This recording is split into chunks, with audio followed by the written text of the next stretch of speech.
DJ Event Planner will change the way you manage and run your business. Streamline all of your procedures and software into one easy-to-manage system. DJ Event Planner, the ultimate online planning tool.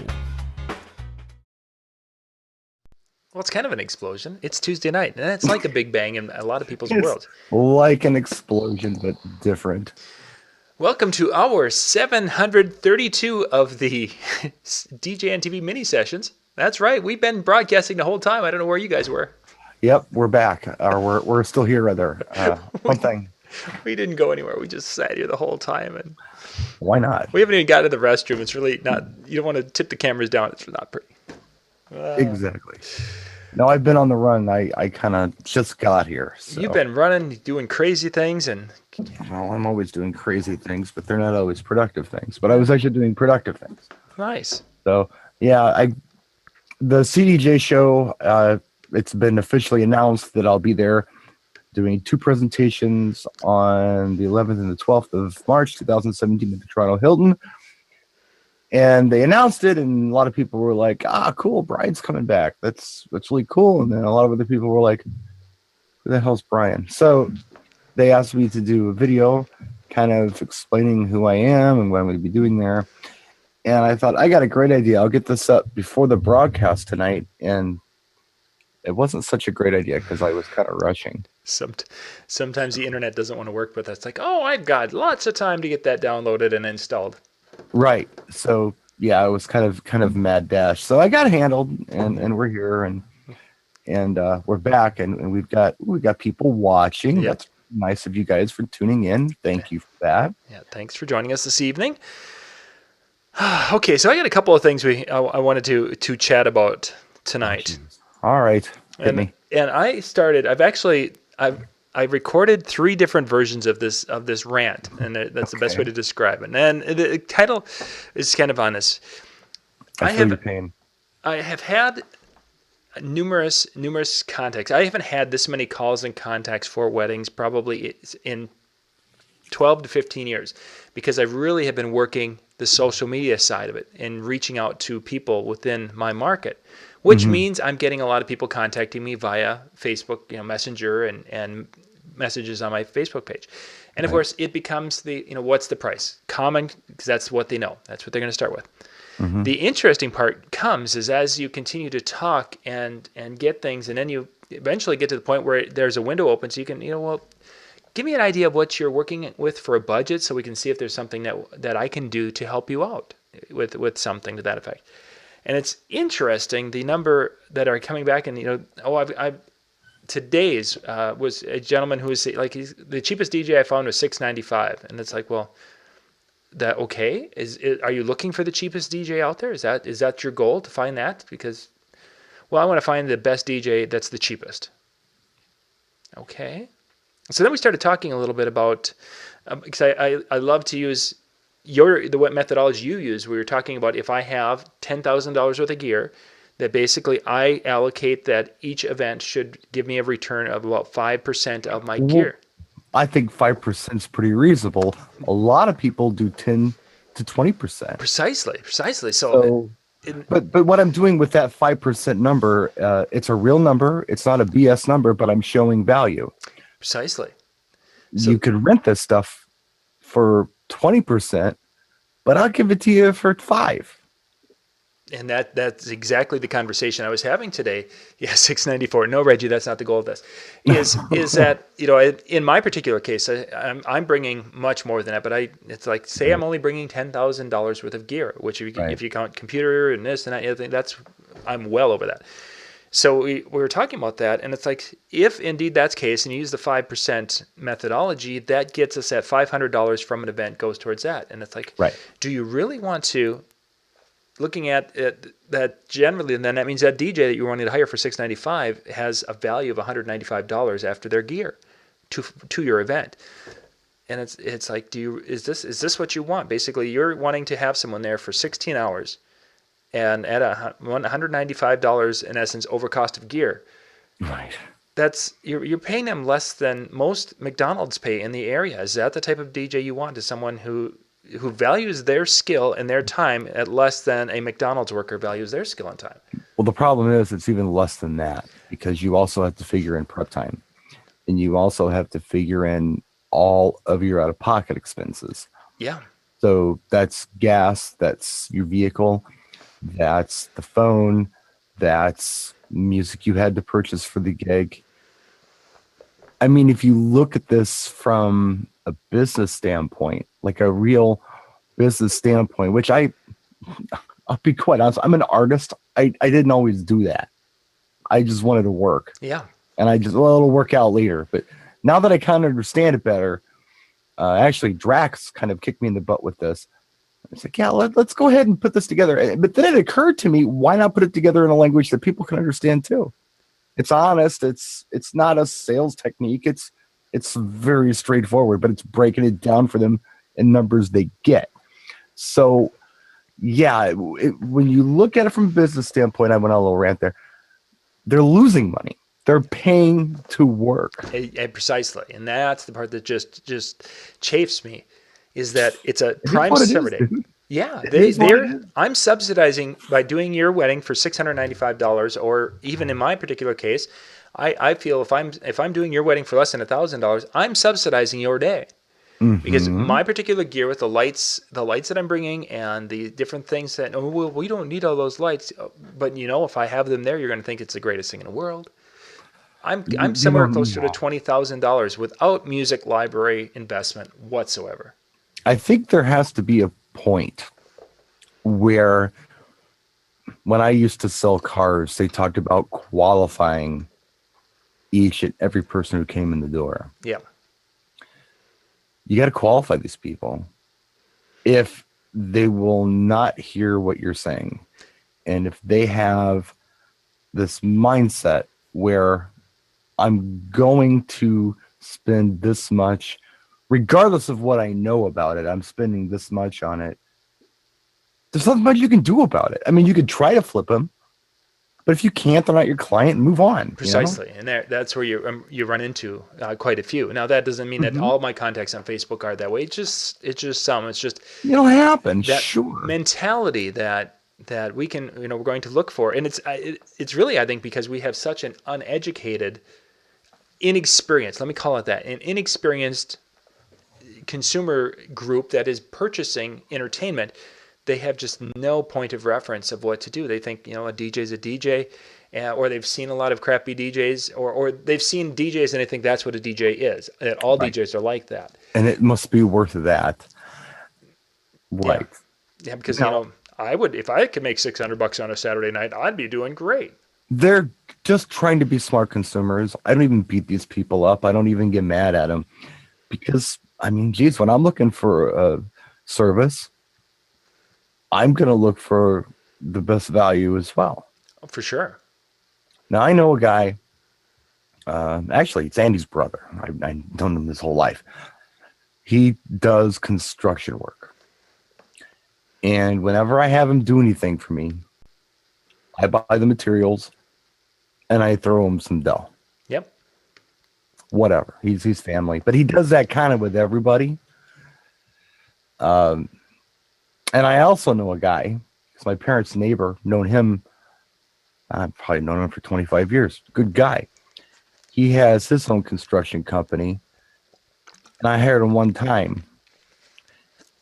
And it was not cheap. It was very expensive. Like, very expensive. But what he did, he overbuilt it. And it was perfect, and it was done fast, and there were no flaws, and I never have to worry about it being a problem again. Yeah. Now, the stuff this other guy does that I'm talking about, this other guy I know, where I can throw him a couple bucks and, buy a McDonald's or whatever, and he does it. I might have to have that redone. Yep. So it works like that. I know better now. Now, I can't always afford the premium guy. Yeah. And I don't have to do a lot of things myself. Although I'm physically limited, I do have to bring people in once in a while. If I have a big, I got to figure out who I give what job to. Let's just put it that way. If I need somebody to show up on a particular day, do the job, overbuild it, and I know I got to pay up for that. But if I know the guy is going to come sometime between now and April, and he might need gas money, you know, I'll call the other guy if it's not urgent. Mm-hmm. It's level of service. Very much so. If you don't know any better, you don't know any better. And that becomes a real issue. I mean, if you hadn't experienced both of them building a project for you around the house, you wouldn't know. I mean, we've got Right. we've had over the years have hired different contractors and such in that realm. And in my particular case, when I've hired, some guys have done it. I knew that he was less expensive, and he did a really good job. And then one that was more expensive when they came in, some of their apprentice plumbers didn't do as good a job as the less expensive guy. For sure. And that it's not a complete always it's going to be this way. Now we're wise old men now, John. Precisely. I mean, and I hate to say that, but we are. We are men in our 40s. We've been around. We've seen stuff. We think about stuff. Not every client that calls us is going to be that person. In fact, most of our clients are who? 20-year-olds who are Millennials. yeah. Those are our clients, or their parents. If we get their parents, we got this. Yes. It's not a problem. They get it. If we get the kid, you know, it might be a bit of a struggle. Sometimes it is, sometimes it isn't. But yeah, it's just a game, dude. I mean, not It everybody's is. going to be your client, but qualifying them, I think, is so important. And you, John, please don't get bummed out when not everybody on your, who you got as a lead, you land. Oh, of course, yeah. You never do that. It's just it gets you thinking that of how in my particular case now, and Sammy, I'll get to your ears in just a second, so don't think I'm ignoring you here. My particular case, you get a prime summer date, and that's time that I would be taking away from my family. First off, I don't want to call it a strike, but that's a component in my pricing. If I'm going to be taking a weekend away, and I will book one wedding a month in the summer, and maybe two if the occasion arises. So that's obviously going to be a component. So I'm not going to be giving a prime date away. I'd rather stay at home than to go. I'm with you. Then as we look, it's like, okay, if I'm going to go out and do something, I want to enjoy myself. And yes, I can enjoy Ideally, myself playing on a 2-speaker sound system. But I like my sound quality. I like to go and I'm finding I like that big board. I could use a small board like this, and it's okay. But I'm liking that big board experience and playing with that. I like having some lights set up that are really cool, and I can control to do different things. I like having that big sound. So when someone comes up and says, "Hey, can you push it?" Oh yeah, I can push this. Well, it's kind of like, I mean, your tools of your trade are your tools of your trade. Yeah. It's a bit like if I hired a carpenter and I said, "Hey, I need you to build this for me," and they said, "Well, it's $4,000," and I'm like, "That's a lot of money. Why am I spending $4,000 for?" It's like, well, I got all these specialty tools that I use to build these things, and he's like, I'm like, "Well, dude, I got a hammer you can use. You can just do all that crap at home. Can you do it cheaper now?" That doesn't work. No. But you and I know this. Our clients don't. So, I mean, it's the whole empathy kicks in, and the thing I just say over and over again, we oftentimes tend to lack empathy for our clients, for other DJs, for our guests.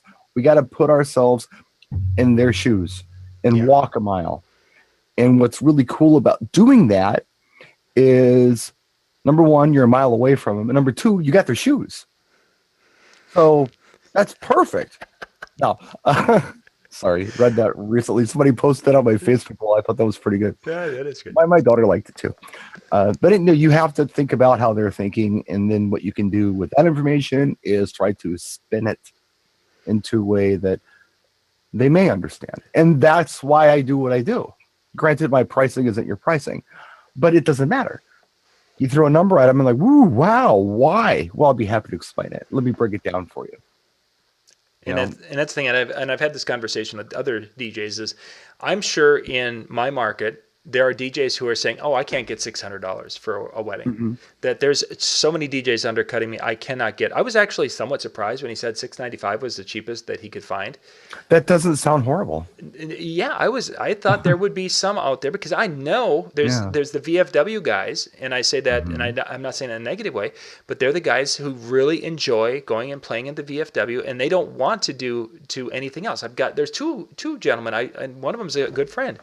His idea with the DJ is he's got some is it Mm-hmm. Ramsa speakers. He had those back from the Music in Motion days when they had them. Yeah. So he's got two 10-inch, 12-inch Ramsas. He's got this Ramsa sub. It's a tiny little thing. Right. And he's got some big old light trees. And he goes and he likes to play classic rock music. That's his show. And Yeah. he'll do that at different VFs and parties. And it takes him 10 minutes to set up or something like that. Right. And he's a happy man. He would be one of those guys that if you were going to talk weddings and such, he'd be, wow, $695 is huge money for him. But I don't think Right. he does weddings. I think a lot of people, when they do pricing, and I hate talking pricing, I really do, but we got to do it. Yeah. A lot of DJs, and I don't blame them. I've done this before too. How much can I get from people? Because that's what I'm going to charge. Mm-hmm. I don't know. I think you need to break it down more than that. Precisely. There's some logic behind your pricing. Once you put all that together, the first thing you can do as a DJ is figure out what you've got into this. What is this costing you to be there? Yep. Okay, I have to at least get this much to break even. And that's with everything, you put everything together, your office expenses, your music expenses, your DJ liability insurance, your gas, everything. I have to have this. Now, what I might do if I were to run into situations where a lot of people were bulking on my price, I might think about, okay, how much time am I putting into every gig? Really? Now, let's talk about everything from the initial call all the way until the end of the night, breaking it down, driving home. That's all time involved. That's all your time that you've spent on this. Oh, for sure. Of course, that's also putting your music together. That's putting their timelines together, all that stuff. How much time do you have into this? Typically, I got around 40 hours into a wedding. A wedding, when you add it all together, it's around 40 hours. And that's sorting music and everything. It sounds like a lot, but it's really what it is. Yeah, that's reality. So what do I got to get to compensate myself for that 40 hours? What can I live with? And another thing to think about is, that gear rental, that's money. I mean, if you've already paid for your equipment, every time you take that equipment out, you make money on it. Yep. If you do 5%, up until your 20th gig with that system, you're paying it off. After that, anything above and beyond that is money in your pocket. I almost look at it as a secondary business I have. Mm-hmm. Like the gear is not, I'm one thing, the gear is another thing. But the gear makes me money after it's paid off. So, if you've got $500, you're essentially renting equipment for the night. If it's $10,000, that's $500 profit on your rental. If you can cover your nut for your expenses and make a couple bucks extra, I mean, maybe you can justify it. I don't know. Maybe you can't, but maybe you can. Yeah, it's tough to say. And one thought is that after that 20th gig, I mean, as any business, you're going to be having to replace gear eventually. There's going to be repairs, different things.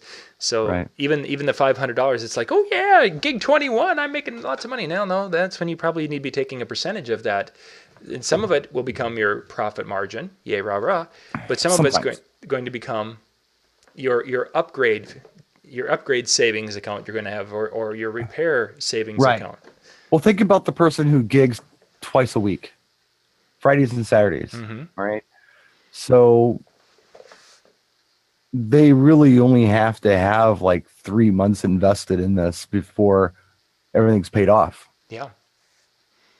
I mean, it's got to be pretty crappy gear to have to swap it out after 3 months. Mm-hmm. It really does. I mean, I understand things happen and you have to save for that. But again, it's going to start paying for itself again. So, for sure. I don't know. It's all just kind of perspective and how you want to do it. And there's no right or wrong here. It's just whatever you're comfortable with. Sammy had mentioned, is it possible to generate or publish the average cost for DJs as a reference for potential brides. I've seen there's the wedding report. There's a couple of websites that do the averages. You can go and look up your zip code and type it, and it'll tell you, oh, entertainment, they should spend this much in it, and in your locale it would be $2,000 spent on entertainment, and that's basically all entertainment. Those are out there. I don't think there's anybody out there that, especially the millennials, I don't think they're going to be looking at averages because they take everything like that, look at it as propaganda that's going to try to get into their pocket. A person would be better off, I think, instead of that, is to have testimonials from other brides that talk about the investment they made, maybe even going as far as talking about the sticker shock that, wow, I didn't expect it to be this much, but the results that I got were worth twice that kind of stuff. Those testimonials with millennials are huge. I mean, that's my kids. They will put more credibility into what they read on Amazon reviews, even though I have some of the same gear and I've used it and think it's good or bad or indifferent. My kids won't take my word for it. They're going to go and look at Amazon reviews of somebody who used it like for 35 seconds, and now they're going to believe those people because it's on Amazon reviews. It's the new world we live in. Yeah. Well, I don't know. For me, I mean, I'm uncomfortable talking price, not because money makes me uncomfortable. I like money. I'm not hot for money. I'm hot for DJing, but I need money to support my family and my business. And all that kind of stuff. No, tell the truth. You need your money to support your Crate Dig habit. Well, yeah, but don't pay $1 a piece for most of those. Yeah. I'm cheap with my Crate Digs most of the time. Sometimes I pay up. Danelle had a question here. Do you do sales package does it include lighting and include time and a certain lighting setup and such, or do I bring the same lights to each one? I have got a variety. I've got smaller sound systems. I can go all the way up to huge sound systems. I like to match my sound and lighting to the venue, and I play at many venues, so I know what to expect. The one size fits all mobile DJ system, I just can't do that anymore. Yeah, I agree. And it's not only me, it's the customer's expectation. Yes. And then there's some venues you can do such cool lighting things. If you've watched some of Brian's, when he's taking some lights and he's doing something unusual, there are venues in which, I mean, one that he did where he put the beaming light on the floor and it was shooting the beams across the dance floor on the floor. I've got a venue that effect, it looks incredible. And then I have other venues that it wouldn't work at all. So if you're in a glass room, what else are you going to do? Yeah, you got to do something. So there's so many cool things you do. So I try to have a variety of different things, and that's when I'm talking to. When we get a chance to actually sit down and look at some pictures and talk about the different aspects of what we can do in that room. That's gold when we can do that. But sometimes we never get to that point. So just scrolling down through the chat. I guess what I was getting at with my last comment. Sorry. No, that's all right. I interrupt you all the time. It's your turn, man. Just. I'll let you do it. I'll just come back. If it's important enough, I'll come back and talk. I don't want to spend a lot of time talking about money with my clients. Mm-hmm. I want to just, they ask questions, I'll answer. How much? Well, it's between this and this, depending on the scope of work. We got to talk to figure it out. Oh, okay. Well, why so much? Well, I'll be happy to break it down for you. It starts here, and then here are my other expenses out of pocket. Here are my annual costs, and then I have to pay myself. Oh, okay. Either this is too much for them or they're down. And at that point, we can move on. I don't like to focus on price. I want to focus on service. I don't know how much something's going to cost somebody until I know what they want. I mean, it's ridiculous for me to say, $2,000 or whatever the number is. And it's stupid. This is the bracket you're looking at between here and here. What you say and do from here on out and what you ask for, puts you somewhere in there or above or below or whatever. It depends on what they want. I don't want to focus on it. I don't want to post anything on a website. I don't want to talk about it. I don't want to try to do the whole I'm worth more than a veggie plate thing. I forget it. Facts. And if it's more than you can handle, that's okay. We're still friends. Let me send you a direction that might work better for you. Mm-hmm. Done. I don't focus on it. And I guess that's why I don't like to talk about it a lot in videos. Yeah. Because it's like the last thing. It doesn't turn me on. And there's so many other things we could be talking about that are more productive than that. Oh, for sure. And yet it's something, as you say, we've got to talk about it because there's so many, it's a common thing that everybody struggles with. Mm-hmm. And like Robin here mentions that they may be looking for a $700 DJ, but more than likely when they start asking and talking to the DJ and, hey, can you do this? Can you do this? Do this? They're going to probably be I know one particular wedding that's going to be going on this summer is they saw my show. They've been to 3 family weddings that they saw my show, and they asked if I could do it, and they said, this is what we have for money to do it, and can you do your show for that? And it's like, I'm sorry, I can't. Yeah. So they found another DJ, and I know the DJ they found is a good person, but doesn't do what I do. So it's going to be probably just exactly like Robin. They're going to make his life miserable by saying, hey, can you do this? And John did this. Can you do this? I had a client like that this summer. I met with them. It was a referral from Big Ron, actually. Uh-huh. And I met with them, and we talked. It was the mom and the bride. They were from out of state. And it went real well. We liked each other real well. They asked about the price. I gave them the bracket. And we talked for a long time about, what they wanted and all that kind of stuff. And I kind of got an idea what they want. I had some concerns about the venue. And I couldn't just say, oh, I'm doing it like this. I have to look at this venue because I don't know. I really need to do a site inspection here. Mm-hmm. They had, and then we got to the point, well, what's this going to cost? So and I gave them a price that was very reasonable. And after I did that, we talked for another few minutes. And then they said, well, actually, we're going to have this other thing that we're talking about. I think that might be remote. It's not going to. Okay, so we need a second setup. Mm-hmm. So we need to talk about that. And I can try to do this reasonable for you. You have options. You can do like this or like that. Cost became a factor. And right then and there, I knew that if I didn't agree to do this stuff for free, they weren't my clients. I already knew.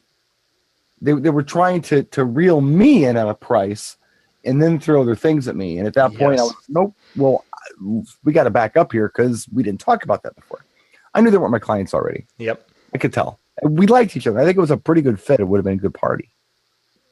But because of that, it happens.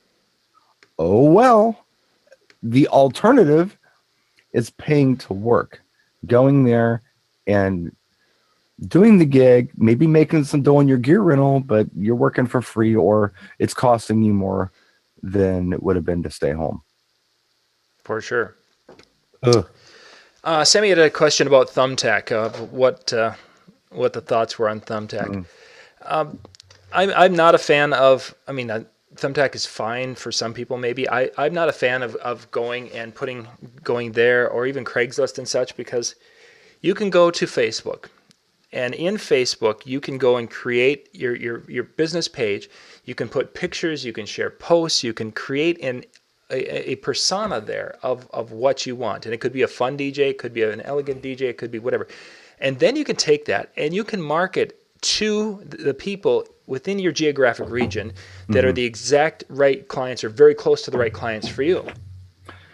And it's so easy and it's so inexpensive to do that I just I should be on Craigslist and putting things in Thumbtack. Just focus in one area. Dedicate $20 a month to advertising on Facebook. And if you don't know how to do it, I can walk you. I've done this walk people through in video. It's not that tough, and you can really have good effect. This is why I'm getting a lot of people. Most of the people who I'm getting that are coming through. Yes, I'm not booking them all, but most of them are saying, gosh, John, we're wanting to spend, $1,200 or $1,250.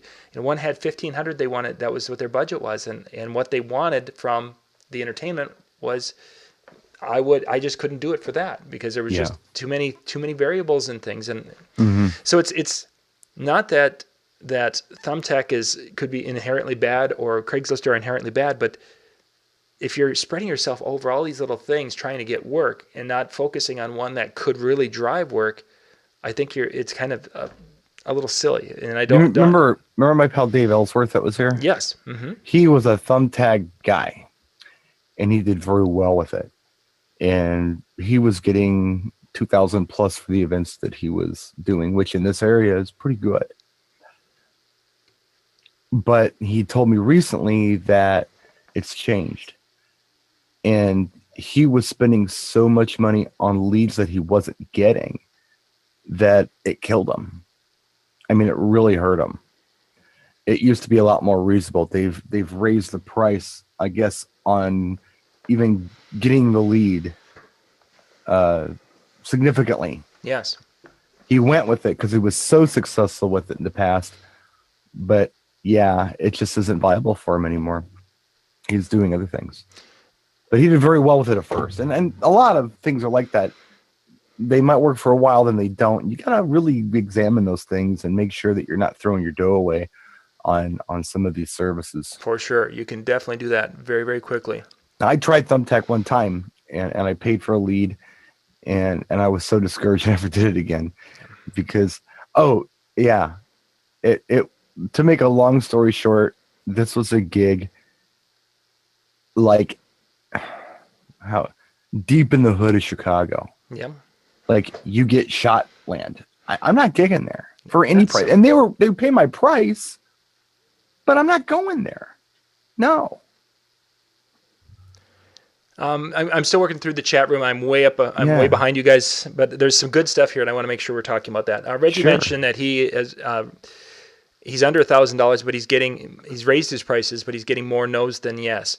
And that selling, there's a couple of things here. First off, as you raise your price, the way you sell and the way you communicate your value will change, has to change, because how I communicate my value as a $500 DJ was different than when I was a $750 DJ, which is different than a $1,000 DJ, which is different than a $2,000 DJ. I will, if I have a bride who's calling for I've had this, she had a Friday night wedding in March. You know, a March wedding around here is unheard of. A Friday night wedding is unheard of. You know what? I'm going to sell that differently, because I'll happily do that for $1,000 on a Friday night. Now, if that event is a Saturday in June, different story. So you sell, it's changing the sales pitch. You can't sell the same way from situation to situation. And again, if I really want to sell a date and I have a client that is in the right venue, I'll turn Lori loose on them, because that third party, as we talked about on Sunday, that third party to talk about, what John can bring to your event, what John can do is gold, is really gold. Man, I just had to do a video promo for myself for the CDJ show, and that was hard. Yeah. Tell them who you are. No, you tell them who I am. Exactly. I'm great. I've got this YouTube channel, and everybody watches, and everybody knows who I am. Yeah. What am I going to... Now, I did my best, but it's hard to do. Very, very It's real hard to do without sounding like a complete narcissist or a politician, which are sometimes mutually exclusive. Very, very close, yes. But yeah, you got to be careful with that. But I will say to people that, raising your price is great. The only thing is, typically people don't raise their prices arbitrarily. Just cause. I'm going to raise my prices cause. Put that business plan together. Figure out what your expenses are. Figure out what your rental fee should be. And figure out what you should get paid. And as long as you can express this to a client, explain it to them, and show them the numbers, they shouldn't balk. But if you just say to them, well, I charge this because I'm worth it, that isn't going to settle well with a lot of people. They want hard facts. Very much so. But I will offer this suggestion. No, I threw 5% out there as a number, simply because I felt like it was incredibly reasonable and it really showed value, especially when you compare it to what a rental house is going to charge for things, or even what a lot of DJs are charging for things. 5% isn't raping me, but it's a good value for the client. Now, if you wanted to raise prices and you wanted to show this, and you didn't want to particularly put a higher dollar amount on yourself, you could raise your rental fee. You got room to do that. Yep. It's not a problem. And the other thing is, when you're coming up with this rental fee, and I've talked about this on videos and on the show before, you need to look at the retail price of your equipment.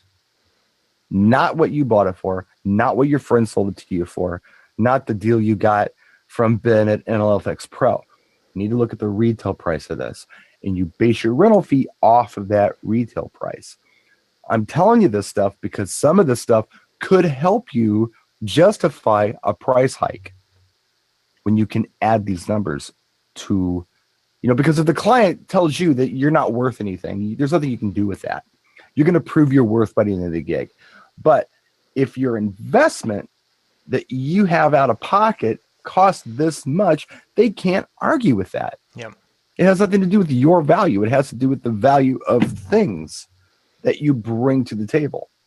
And in many cases, things that they need for their event to be successful, i.e. a good quality sound system, lighting because they want it for whatever. Did what I say just make sense? Yeah, it does. It did.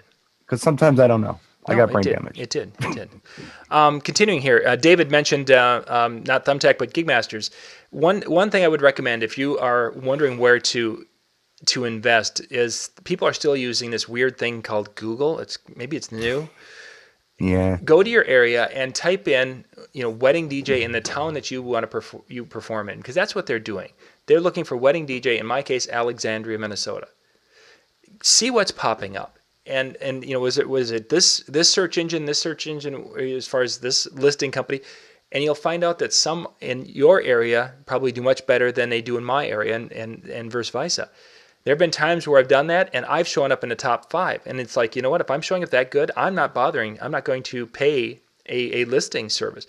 Then you get to a streak where all of a sudden, whoa, they're showing up. And then I check it a couple of weeks. Oh, they're still there. 2 months later, they're still there. Oh, I'm getting into wedding season. They're still showing up in the top, right on top. Yeah. I'm going to go and buy into that. And I have used that this year, and it has worked out very well. So go and do a little research on how a bride or a groom would research and look for a DJ. And that'll help you know if you should be investing in that type of thing. Yeah. Just looking through. Going and looking at the venue before finalizing price is a fabulous idea, especially if you can go and walk the space with the potential couple. Site inspection. Site inspections. If you can do a face-to-face site inspection walkthrough with them, I don't think I have lost when I've gotten them in that situation, because then we can get there and they can dream with you. And once you can dream. Once you can get them to the dreaming and talking about, how she will come into the room and how she will appear the very first time, and how the lights will hit her, and everything will come together. It changes things, because now you're selling on emotion, you're selling on excitement instead of talking money, which is nobody's excited about talking money unless, of course, you're the one making the sale. But nobody's excited about spending money. Jay's in here. Jay's saying you need a Pioneer guy to come in and shake things up on the show. I agree, Jay. And Jay, I miss you. Every time I talk to Jay lately, it's like so formal and quick, and we have to say it's done. I need to hang with Jay and just be bros again. But we're both busy, and I understand why that's not happening. I was 26 years old when I bought my first house, and I went through this process where I looked for a home that was in my price range in the area I wanted to live in the school district I wanted to be in. Probably went on for about 6 months. And I hit this point where I was told that I was going to be laid off from my job. The company that I was working for lost their big contract, and I was going to be out of work in a month. And that kind of freaked me out. I knew I could get another job, but that was going to screw up my loan. So I thought, if I'm going to buy a house, I got 4 years in on this company. I have to get it now. So I went to the realtor and I said, look, I got to tell you something in confidence.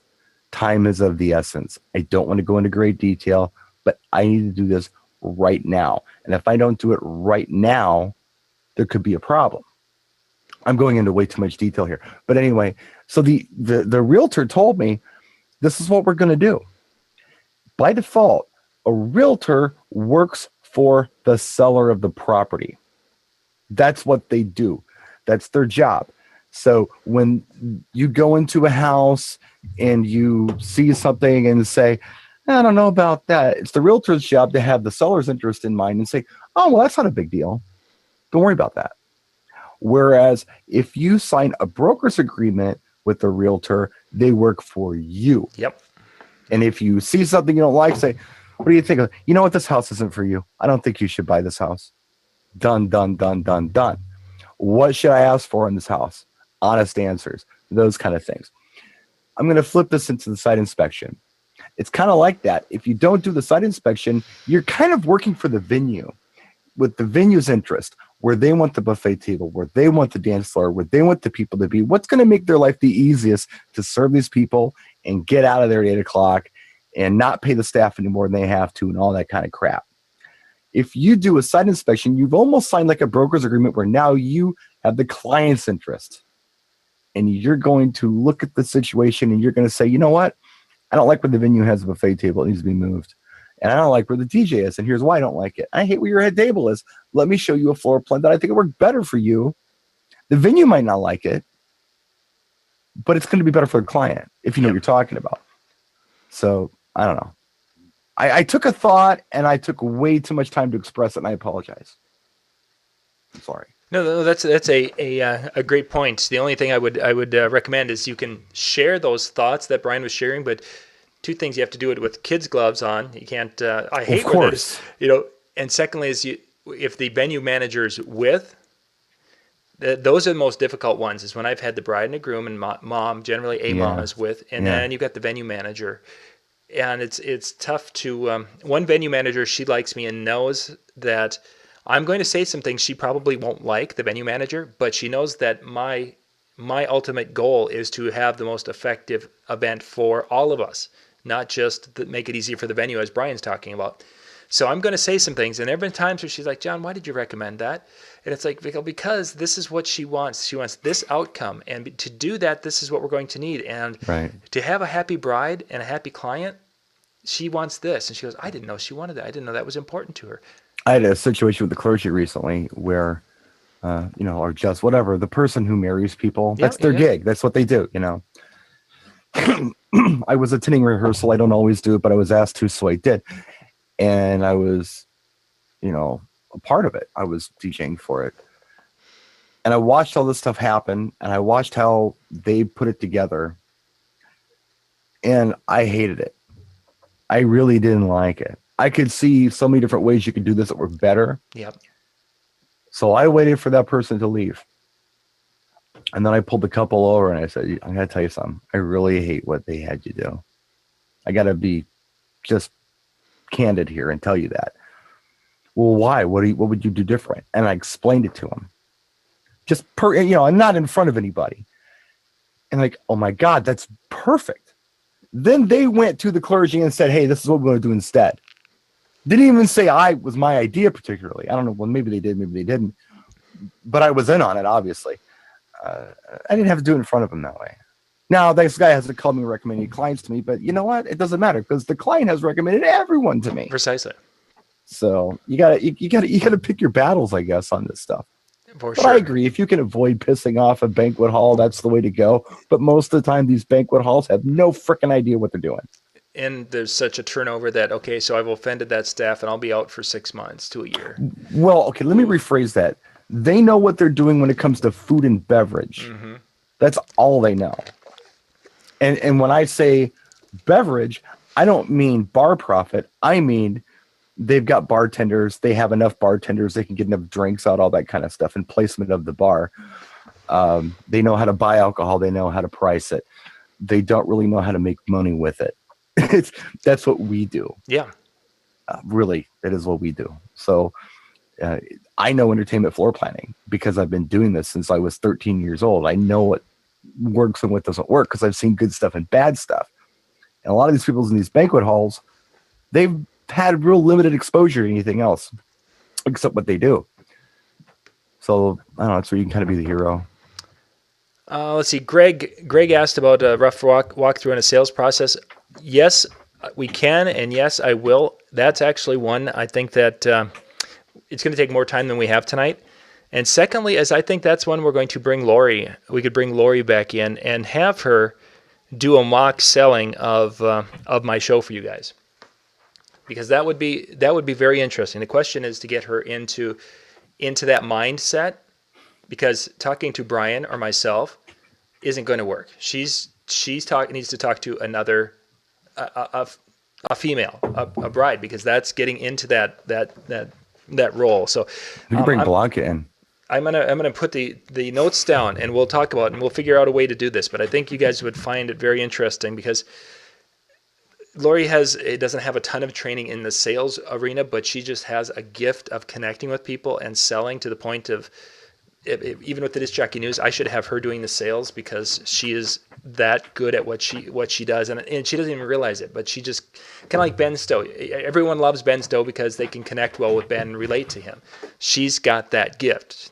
Whereas people like Brian and I are just old crotchety men, and nobody likes us. I made an observation about Ben today too.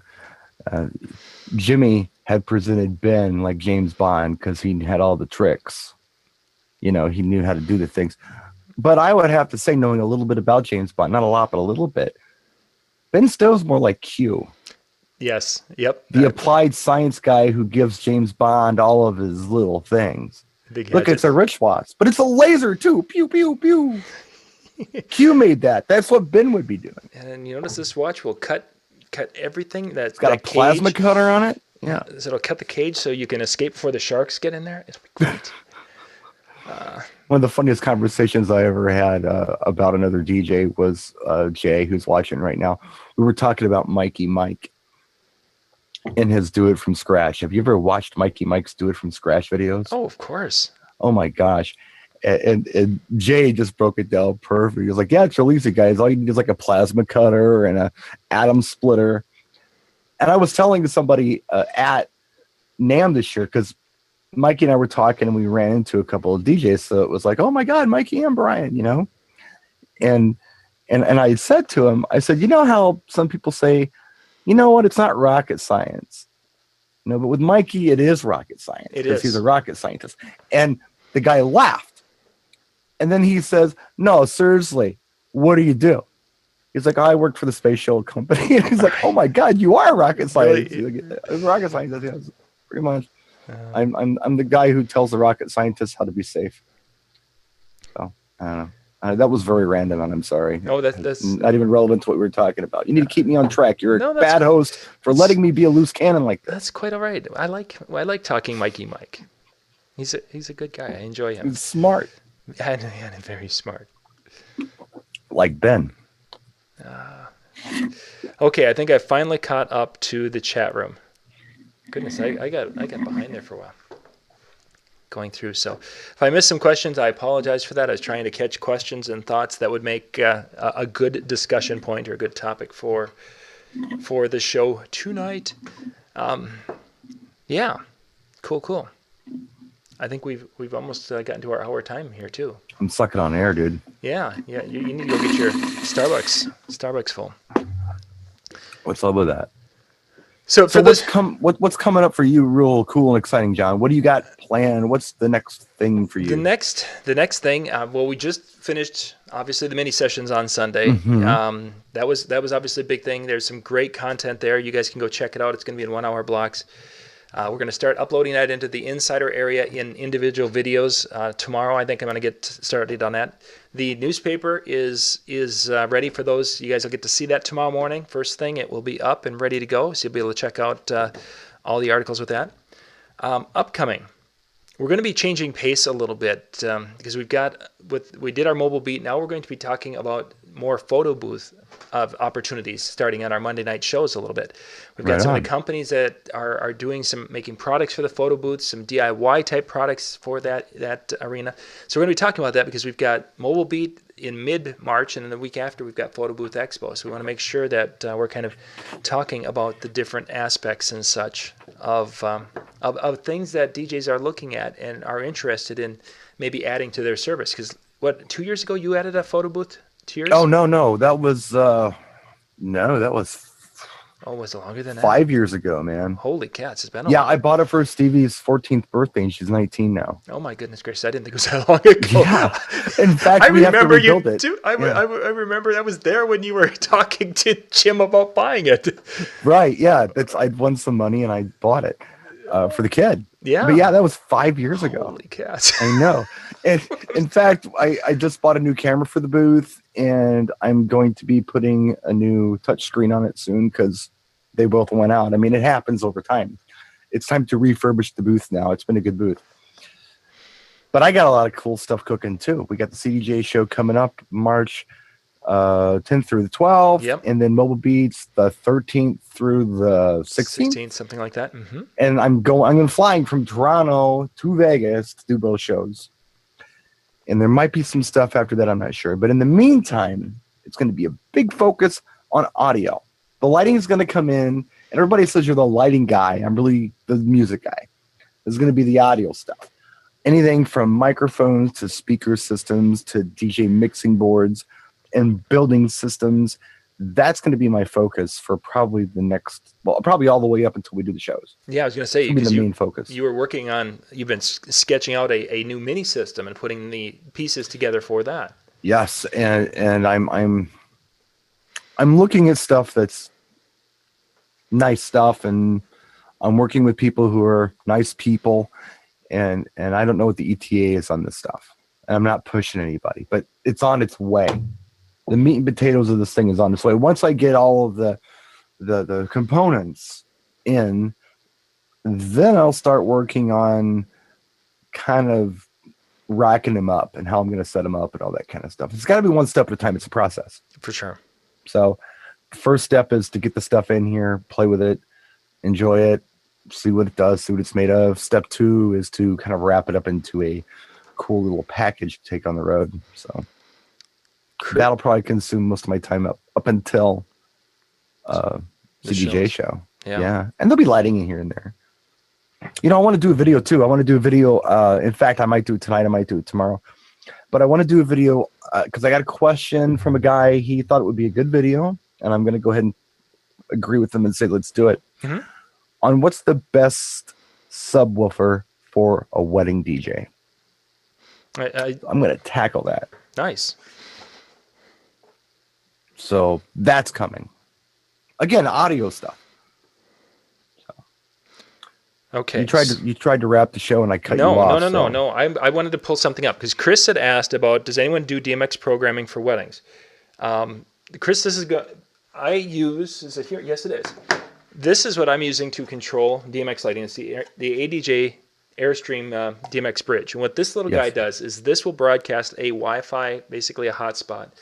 But it makes its own little network, and then I can connect my iPad up to this. The iPad then has all the scenes and everything that I've set up into that, and it controls this. That controls my DMX lighting, and I have it set up on my phone. I have a backup version. I'm going to just try to show you guys this a little bit. You can see that it has 8 different fixtures on it. I set this up basically as an emergency backup because Smart Boy here for one of the shows went to go set up and forgot his iPad. So in order to test, because in my basic light show, I've got a couple of jelly domes, I like to use these for slow red dots and slow white dots. That's what I use it for.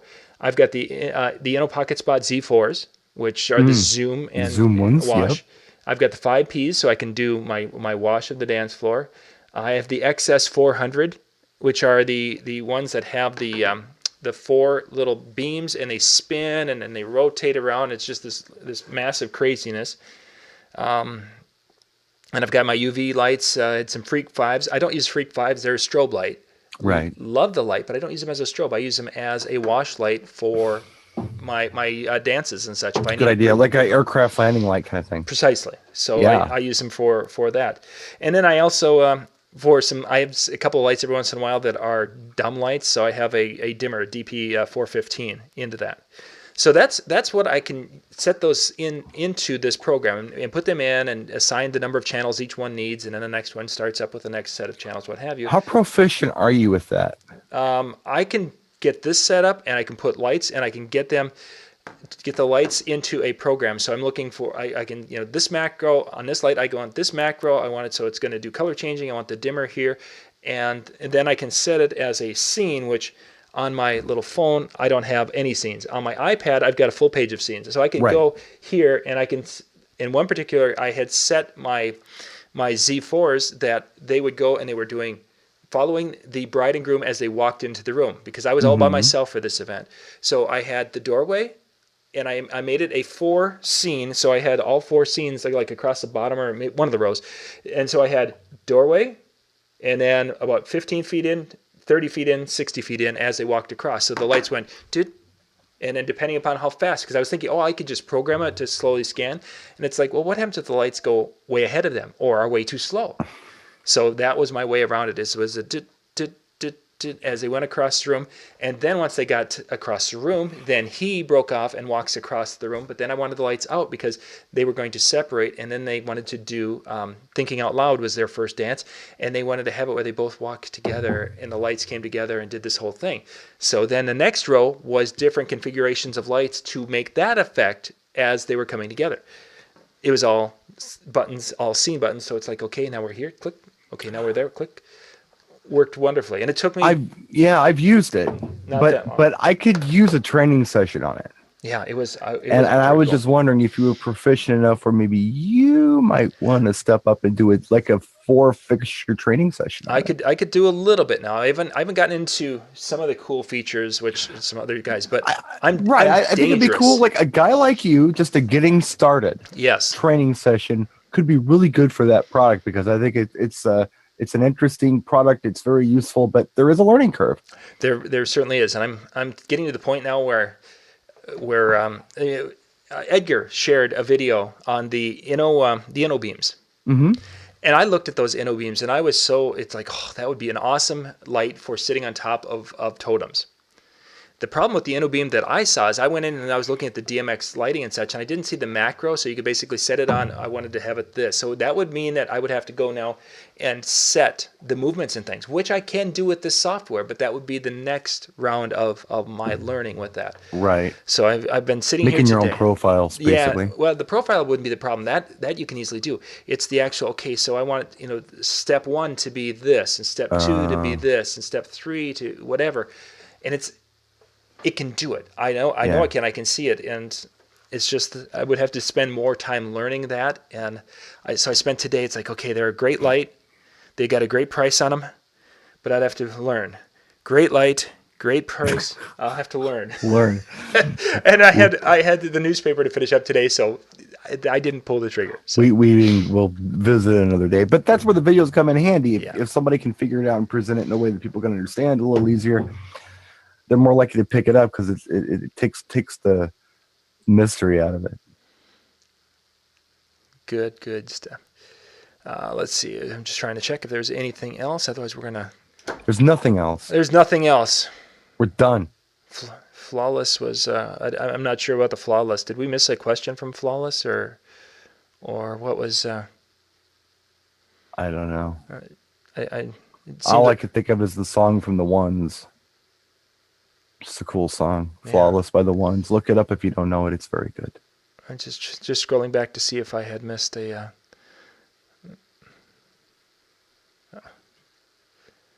Okay. It was. I see. It was a wondering how everybody knew each other, and Flawless. The crew that's in tonight. Many are regulars that are with us each and every week, which we appreciate so much, because they become part of our family. And they're with us on Tuesday nights, Monday nights, what have you, and such. So it's when we're missing somebody, it's like, so where's Fly Robin tonight? Yeah. Is Robin okay? Yeah. Gosh, did anybody check her Facebook page today? Has she been on? Is she all right? Did Howie go out and break his jaw again? These are the questions that we ask when we don't see folks. So, yeah, that's what that was all If I don't post the video for a couple of days, people think that I'm like in the hospital or something. Well, yeah. Dude, you okay? Yeah, I'm fine. Just chilling. Writing articles. Yeah, well, there's lots of things. So, well, Brian, let's wrap it up. Thank you guys. You guys were great tonight. Thank you for the questions and the. You were great tonight, John. You were marvelous tonight. Yeah, it was a good night and such. So, we'll be back tomorrow evening. We're going to be doing the look at the Denon 7000. Go to my Facebook page, which is facebook.com/JohnYoungMN, and you will be able to find out the link. I'll put that up probably tomorrow morning. I'm not going to be getting to my computer until probably after 10 o'clock. Yeah. So, once again, thank you, everyone, and we'll catch you tomorrow night. Good night.